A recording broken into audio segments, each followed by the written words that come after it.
भक्ति से बचने, जैसे बच्चे नहीं पढ़ाई से बचने के बहाने खोजते हैं, हम भक्ति से बचने के बहाने खोजते हैं। आज क्यों नहीं कर रहे, आज मन नहीं है, आज क्यों नहीं भजन कर रहे, बोले सूतक हो गया घर में, आज क्यों नहीं, बोले आज ये अपवित्रता आ गई। ऐसे करते करते बहानों से हम अपने जीवन में भक्ति से विमुख हो जाते हैं। भैया दिनचर्या में बहुत ताकत होती है। आपकी अगर दिनचर्या एकदम बिल्कुल निर्धारित हो ना, अब हम ये बहुत मजबूती से इसलिए नहीं बोल पा रहे क्योंकि हमारी खुद की नहीं है। नहीं आप हम पे हंसो नहीं, हमारी इसलिए नहीं है क्योंकि हम एक जगह रुकते नहीं, हम बंजारे हैं, बंजारे और हम में कोई अंतर नहीं। बंजारे जैसे अपनी गाड़ी लेके चलते हैं, हमारे भी 2 बैग हैं, उनमें हमारी दुनिया चलती है। कभी रात को 4 बजे चल देते हैं, कभी रात के 4 बजे पहुंचते हैं। उसके कारण बहुत कोशिश करते हैं, पर जितना बन पाता उतना तो कर लेते हैं। हमारे जीवन का सबसे अच्छा समय जानते हो कौन सा रहा? ऐसे ही गैस करो, है ना बचपन 7 साल में तो कथा चालू कर दी, काहे का बचपन। हाँ हमारे वाले जानते हैं कि हम 2-4 बार बोल दिया ये बात। हमारे जीवन का सबसे बढ़िया, कोई अन्यथा न ले क्योंकि वो फिर थोड़ा अलग हो जाएगा। हमारे जीवन का सबसे अच्छा समय रहा कोरोना का समय, लॉकडाउन। अभी भी हम याद करें तो हमारे ऐसे एकदम रोंगटे खड़े हो जाते। क्यों? किसी को हमसे मिलना नहीं, हमको किसी से मिलना नहीं, ना कहीं आना ना कहीं जाना, न लेना न देना, खूब मज़े में जीवन बीता। जो हम करना चाहते अपने लिए, अपने नियमों में, अपने भजन में, अपने अध्ययन में, अपने कोई भी कार्य में हमने खूब मन भर के किया, कोई हमको डिस्टर्ब करने वाला नहीं।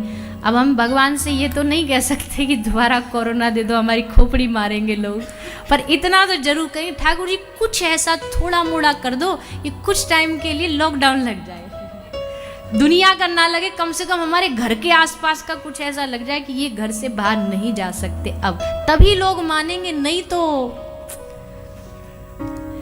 पर चलो फिर हम दोहरा दे, ये भी प्रभु सेवा है, जितनी प्रभु सेवा ये दे रहे हैं हम उतनी कर रहे हैं। पर आप सबसे हम निवेदन करते हैं, जिनको थोड़ा सा घर रहने का समय मिलता है, दिनचर्या बनाओ जितना हो सके, बहुत कठिन मत बनाओ, और कुछ ऐसी बना लो, इतना समय भजन करना है, इतना समय अपना परिवार को देना है।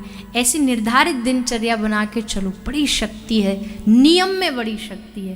तो दिनचर्या में विशेषकर सुबह उठिए।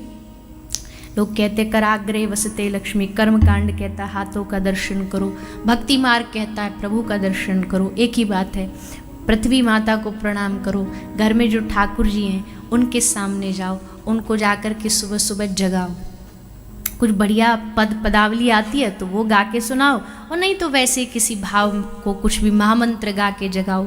उनको जगाने के बाद फिर उनको स्नान कराओ, रोज़ उनको स्नान कराइए। बहुत बड़ी मूर्ति है तो थोड़ा अलग है कि आप थोड़ा जल का छिड़काव कर सकते हैं। घर में छोटी मूर्ति है, लड्डू गोपाल जी है, छोटे से, रोज़ नहलाओ, रोज़ उनको स्नान कराओ, फिर बढ़िया चंदन लगाओ, उनको वस्त्र धारण करवाओ, अच्छे अच्छे वस्त्र पहनाओ, जितने मज़ेदार महंगे महंगे खुद पहनते हो। वृंदावन आयो, जाओ बाजार में जाओ, बढ़िया बढ़िया ठाकुर जी के लिए वस्त्र लेके आओ, एक से बढ़कर एक। पैसों से कोई वैसे लेना देना नहीं है, पर भाव ये है कि जब अपने लिए इतना दुनिया भर का माल खरीदते हो, अब घर का मालिक तो बैठा फटे कपड़ों में और खुद हीरे जवाहरात में जड़े हुए हो, तो ये जचता नहीं है।